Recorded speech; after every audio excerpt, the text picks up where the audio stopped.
Hello viewers, আপনাকে Sujan agro চ্যানেলে স্বাগত।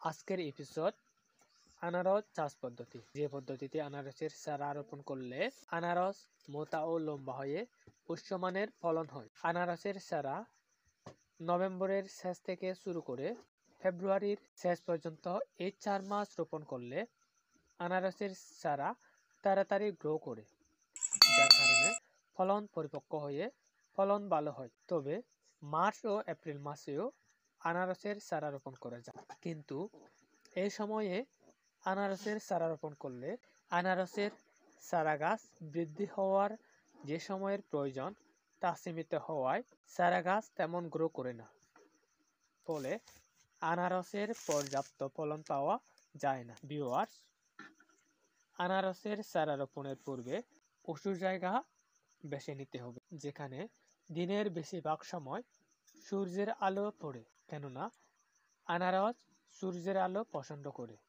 অন্যদিকে ছায়াযুক্ত স্থানে আনারসের ফলন কম হয়। ভিউয়ার্স, সঠিক জায়গা নির্বাচন করে মাটি কোদাল দিয়ে কুপিয়ে নিতে হবে। এরপর ওই জায়গায় আনারসের চারাগুলো রোপণ করতে হবে। ভিউয়ার্স, আনারসের চারা রোপণের পূর্বে চারা রোপণের দূরত্বের পরিমাপ গুরুত্ব সহকারে বিবেচনা করে চারাগুলো রোপণ করতে হবে। তাহলে জেনে নিই কত দূরত্বে চারাগুলো রোপণ করতে হবে।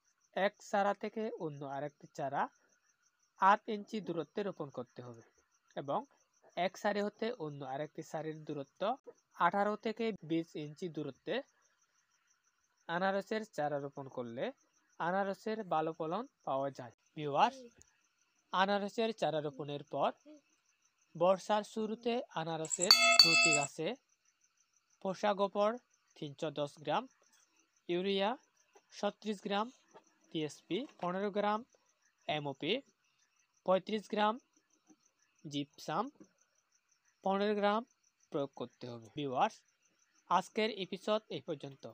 দেখা হবে কৃষির অন্য আরেকটি এপিসোডে। সবাইকে ধন্যবাদ।